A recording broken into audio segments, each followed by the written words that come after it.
The Singtam tragedy. बिहानको 5 बजेको थियो। रातभरिको झरीमा टिस्टा नदीको अविरल गतिले कालेको बाबु सुत्नै सकेको थिएन। अघिल्लो दिनको बालुवा र बजरी गर्दा गर्दै आफू थाकेर लखतरान भए तापनि आँखाको निन्द्राले भने निमेषभरको पनि सुख पाएको थिएन। मैलो कमिज, बाहिरबाट इस्टकोट लगाएको, फाटेको दौरा सुरुवाल, शिरमा पुरानो ढाका टोपी। खाना राम्रो नभएर होला कपाल पनि बसन्त आए झै सेतै फुलेको। दुवै आँखा जाँड र रक्सीले रसाइसकेका। हाड र छाला मात्र बाँकी रहेको हातले अस्ति मात्र सिङताम बजारको रासन दोकानबाट किनेर ल्याएको बिडीको प्याकेटबाट एउटा बिडी निकालेर सल्काउन लाग्यो।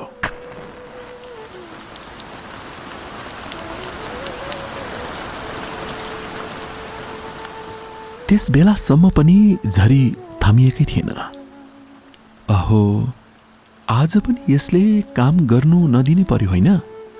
पानी पनि कति पर्नु सकेको हौ भन्दै कालेको बाबु यस वर्षको दशैं खर्च बनाउन झरीले अवरोध गरेकोमा एकछिन भकानिएर छेउको अगेनामा पोहोर साल टिस्टा भेलले बगाएर ल्याएको सुक्खा मुडाको आगोमाथि डढेर कालो भएको सानो डल्ले भाँडामा चियाको रङ्ग काटेर भर्खर उम्लन लागेको थियो। त्यही काडिएको चियाको रङ्गलाई उसले आफ्नो हलुङ्गे मगमा अलिकति सारी तातो पानी थापेर फिक्का चिया बनाई बलिरहेको आगो ताप्दै सुरुप्प पियो। अगेनाको अलिक परतिर कालेकी आमा पुरानो कम्बल ओढेर सुतिरहेकी थिए। छोरो काले पनि आमासँगै टाँसिएर कुक्रुक्क परी आमाको कम्बल तान्दै सुतिरहेको थियो। कालेको बाबुको आँखा झट्ट कालेकी आमाको निदाइरहेको अनुहारतिर पर्न गयो। आज कालेकी आमालाई उसले अर्कै रूपमा देख्यो। झल्यास्स उसलाई पुरानो दिनको याद आयो। कालेको बाबुको नाम वीरबहादुर हो। ओखलढुङ्गाबाट दार्जिलिङ कालेबुङको बाटो छेउछाउ मजदुरी काम गर्दै हिँड्ने सिलसिलामा ऊ सिक्किम आएको थियो। वीरबहादुर गफिलो प्रवृत्तिको हुनाका साथै मेहनतिलो पनि थियो। दशैं तिहारको बेलामा वीरबहादुरले मादल बजाउन थालेपछि 10 गाउँका मानिसहरू कान थापेर सुन्थे। आफूसँगै अन्य 3-4 जना साथीहरू भेला गरी देउसी खेल्न वल्लो गाउँ पल्लो गाउँ रातभरि डुल्थे। ए झिलिमिली झिलिमिली केको झिलिमिली ए बत्तीको झिलिमिली भन्दै मादलको मिठो समाला तालमा भट्याउँदा घरबेटीहरू भित्रबाट पक्कै वीरबहादुर हो भन्ने अड्कल लाउँथे। एक दिन भैलेनीको रात वीरबहादुर र उसका जोडाहरू जाँड खाएर आँगनमा मादल बजाउँदै भैलेनी खेल्न आउनेहरूको प्रतीक्षामा एकान्छा ठट्टै मार्यो बैसा जान लाग्यो गीत गाउँदै बसिरहेका थिए। परबाट केही भैलेनी खेल्न आउनेहरूको हुल ऊ भएतिर आउँदै थिए। अन्ततः त्यो हुल उसको घरको आँगनमा आइपुग्यो। भैलेनीहरूका लागि पिँढीमा परालको गुन्द्री ओछ्याइएको थियो। ती भैलेनी टोली त्यहीँ गएर बसे। वीरबहादुरले 1-2 जनालाई त देख्ने बित्तिकै चिनिहाल्यो। त्यही पल्लो गाउँको माइली भाउजूहरू पो आउनु भएको रहेछ। उसले मनमा नै सोच्यो। उनीहरू वीरबहादुरलाई हेर्दै हाँस्दै पिँढीमा बसिरहेका थिए। वीरबहादुर लजाउँदै ए माइली भाउजूहरू पो आउनु भएछ त, लौ सुरु गर्नुहोस्, फेरि पल्लो घर खड्का बाजेकामा पनि जानुपर्ने होला, ढिलो हुन्छ। यति भनेर ऊ घरभित्र पस्यो।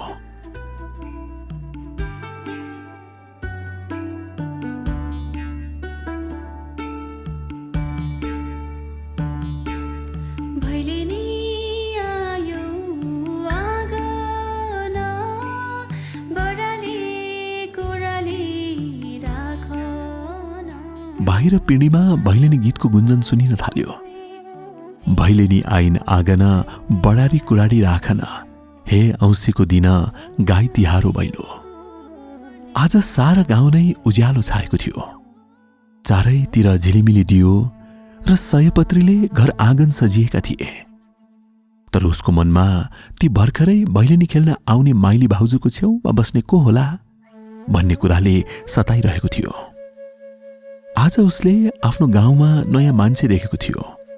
रातो गलबन्दीले आफूलाई ढाकेकी, लाम्चो अनुहार, गाउँगोरो, पुष्ट छाती कपाल बीचमा पारी चट्ट सिउँदो छुटाएकी उनी औँसीको रातमा दियोको मधुर उज्यालोमा पनि अत्यन्त सुन्दरी देखिन्थिन्। 17 को 22मा धपक्क बलेकी। उसको नाम मनमाया हो। वीरबहादुरले पहिलोपल्ट यति राम्री हिस्सी परेकी केटीलाई देखेको थियो। उनी माइली भाउजूकी बहिनी रहेछिन् भन्ने कुरा पछि वीरबहादुरले थाहा पायो। गोठालामा माइली भाउजूलाई उसले सधैँ भेटिरहन्थ्यो। माइली भाउजूको साथमा मनमाया पनि गाई चराउन आउने भएकोले उसको मनमायासँग आत्मीयता बढ्यो। त्यस समय कालेको बाबुको उमेर 21 वर्षको हुँदो। शरीरमा तातो खुन सञ्चार थियो। वीरबहादुरले भर्खर 17 को वसन्त पार गरेकी मनमायालाई भगाएर दार्जिलिङ छिर्यो। दार्जिलिङमा केही वर्ष बसेर उस सिक्किमको टिस्टा रङ्गीतका नदी किनारमा मजदुरी काम गरेर जीविका चलाउन थाल्यो।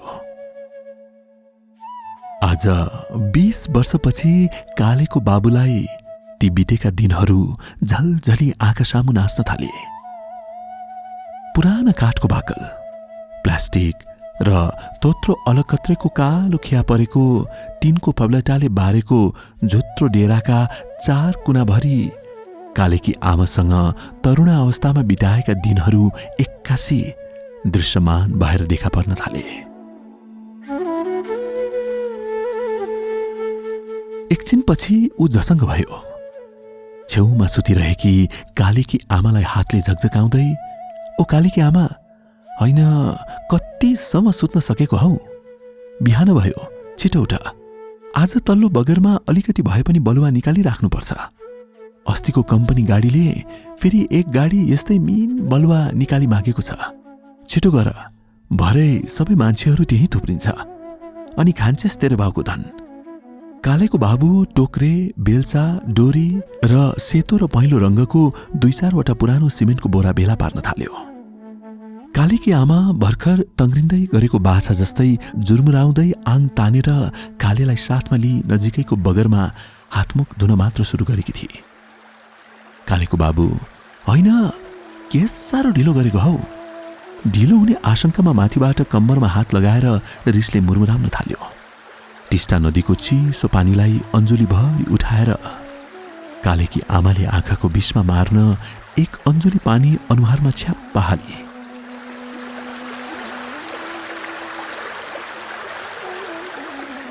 कालेको बाबु माथिबाट कराएको सुनेर अलिक जोकिँदै, यो बुढालाई के को हतार परेको? कहाँ जानु छ र? आखिर जानुपर्ने सबै एउटै ठाउँ त हो, ढिलो छिटो मात्र त हो नि भन्दै एकछिन मुरमुरिएर हतार हतार कालेको कचेराले भरिएको आँखा र मुख राम्ररी धोएर सरासर डेरातिर लागि।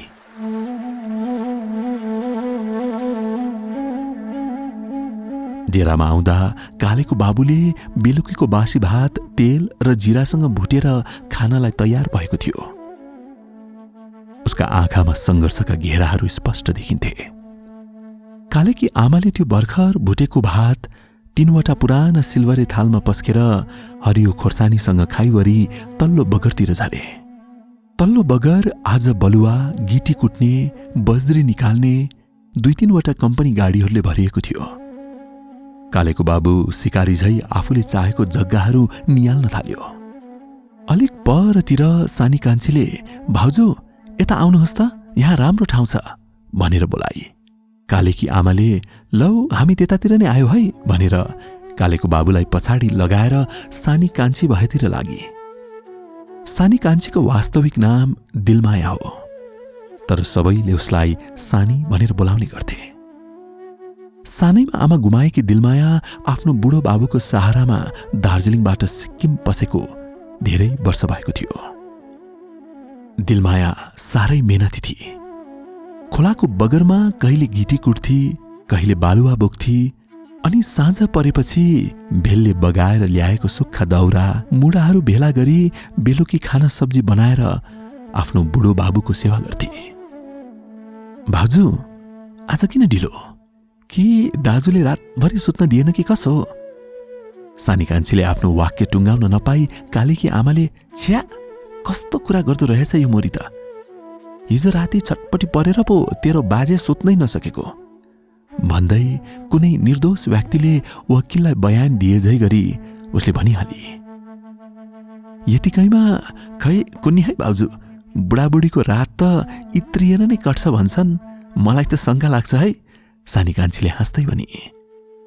तिमीहरू कुरा मात्रै गरी बस्ने कि काम पनि गर्ने ह? कालेको बाबुले एक्कासी झोकिएर दुईजनाको बातचितलाई बीचमै टुङ्ग्याउने किसिमले भन्यो।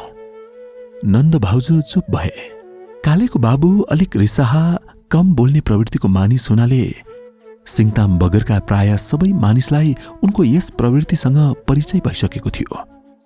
पोहोर साल देउसी खेल्न जाँदा सिङताम बजारमा रत्नमानले जाँड खाएर निहु खोज्दा वीरबहादुरले एकै मुड्कीले उसको सेखी झारेको थियो। सायद रत्नमानले यो घटना अझै पनि नभुल्दो हो। त्यस बेला सिङताम बगरमा उसँग जोरी खोज्ने अरू कोही थिएन। कालेको बाबुले बेल्चा डोरी बिसाएर कालीकी आमालाई भन्यो, आज पानी पर्ला जस्तो छ, अलिक छिटो बालुवा निकालेर चुली बनाइकन जानुपर्छ। भोलि कम्पनीको गाडी आउँछ भनेको छ। ड्राइभरसँग मेरो राम्रो बात भएको छ। यति भनेर कालीकी आमाबाट उत्तरको आशा नगरी एक दुईवटा सेता र काला ढुङ्गाहरू पन्छाएर बेल्चाले बालुवा भेला गर्न थाल्यो। कालीकी आमा ओठमा बिडीको ठुटो च्यापेर बेल्चाको डोरी तान्न थाली। दुवैजना बेल्चाले बालुवा निकाल्न मात्र लागेका थिए, आकाशमा कालो बादल छाएर आकाश गर्जन थाल्यो।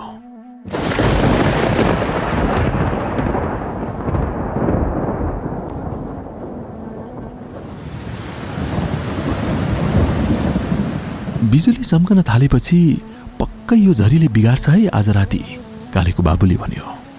कालीकी आमाले पनि उसको मौसम सम्बन्धी यस पूर्वानुमानलाई सहमति जनाउँदै भनी, यसरी पानी पर्यो भने त ठुलो बिगार गर्छ भन्थ्यो हाम्रो बाजेले म सानो छँदा। हिँड्नुहोस् घर जाउँ, मलाई त डर लाग्न थाल्यो। आज उसलाई पहाडको यादले पुरा सताइरहेको छ।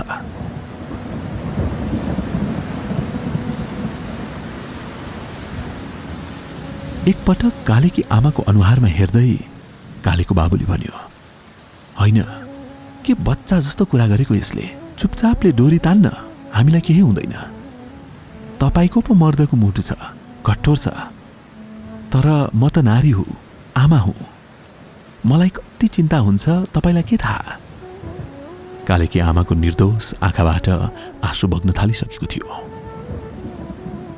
कालेकी आमाको आँखा रसाएको देखेर, लु भयो, अब पानीले काम गर्न दिँदैन, हिँड घर जाउँ। बालुवामाथि ढुङ्गाको घर बनाएर खेल्दै गरेको छोरालाई पिठ्यूमा बोकेर कालेकी आमा डेरातिर जान सुर्कसी।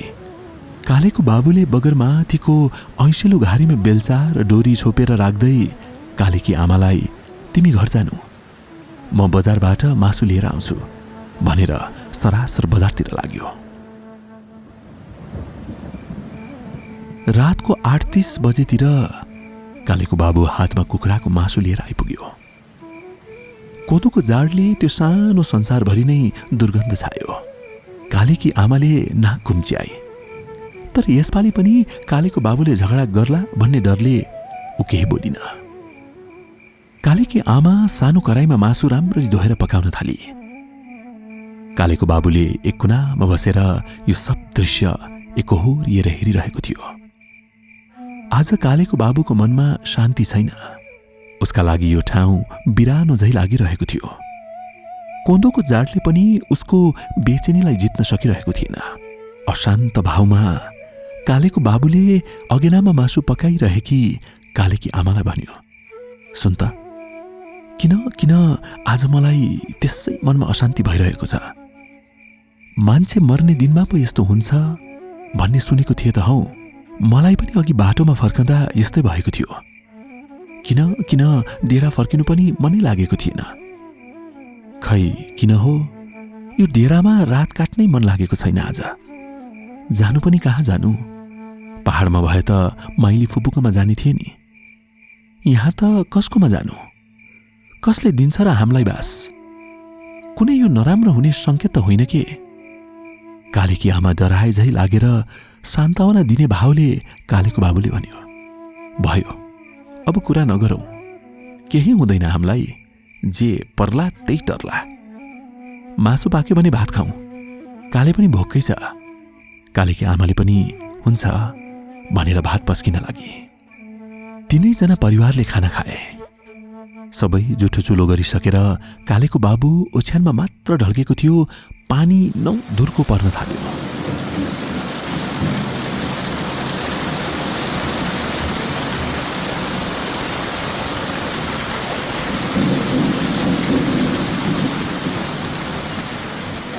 दिउँसो निकालेको बालुवा सबै बगाइदिने पर्यो।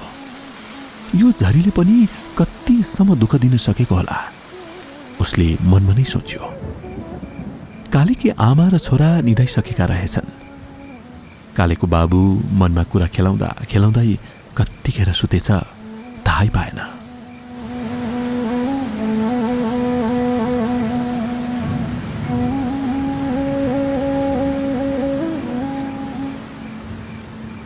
दुई बजेतिर मान्छेहरू अचानक बाढी आयो, सबै भाग भाग भन्दै चिचाइरहेका मसिना नानीहरू रोएको, आइमाईहरू डरले रोएको स्पष्ट आवाज झन झन तीव्रता साथ सुनिन थाल्यो।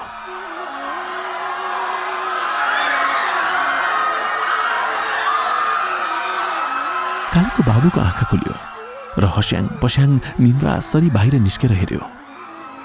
साँच्ची नै टिस्टा नदीले उर्लिएर भयानक गर्जन साथ आफू भएतिरै आउँदै गरेको देख्यो।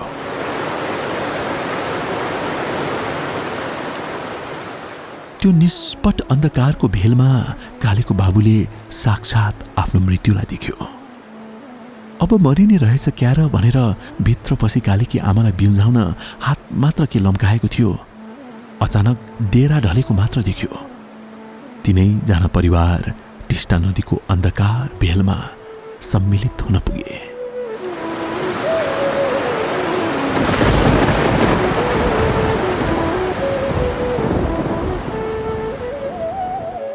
दुई दिनपछि झरी आज थामिएर दिन घमाइलो भएको थियो। सूर्यको किरण सेता बादललाई जितेर सिङताम बजार र वरिपरिका ठाउँहरूमा छरिएको थियो। चारैतिर टिस्टा नदीको भेलको प्रकोप स्पष्ट देखिन्थ्यो। सिङताम बजार पहिलेको जस्तो थिएन। टिस्टा नदीको उर्लन्दो भेलले आधा सरो सिङताम बजार र वरिपरिका ठाउँहरूलाई आफूभित्र समाएर समुद्रको यात्रा गराइसकेको थियो। मानिसहरू कोही पनि देखिँदैन थिए। सबैजना ज्यान बचाउन सुरक्षित गइसकेको बुझिन्थ्यो। साना ठूला घर र इमारतहरू भेलको लेदोमा लतपतिएको, पुरिएको, बाटो घाटो तथा सडकहरू पुरै भत्किएर मानिसहरूको आवत जावत नै बन्द भएको थियो। विभिन्न ठाउँबाट आएका मानिसहरू भेलले मारिएका शवहरू उद्धार गर्नमा जुटेका थिए। सिङताम बजारको केही तलतिर टिस्टा बगरमाथि हिलोमा लतपतिएर गाडिएको आमा छोराको मृत शव केही स्थानीय मानिसहरूले भेटाए। कालीको बाबु भने अझै भेटाउन सकेको थिएन। यसै घटनालाई लिएर विभिन्न समाचार पत्रले आफ्नो समाचार पत्रको हेडलाइन बनाई अखबारहरू प्रकाशित गर्न थालिसकेको थियो।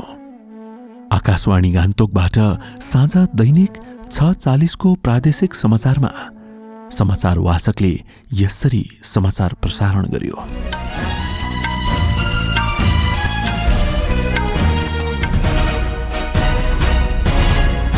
यो आकाशवाणी गान्तोक हो।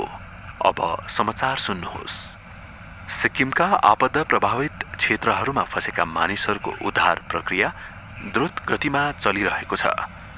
आज सिङताम बजार र पश्चिम बंगाल स्थित टिस्टा नदीको बगरबाट कुल 19 जना सैनिक लगायत एक वृद्ध मानिसको शव उद्धार गरिएको छ।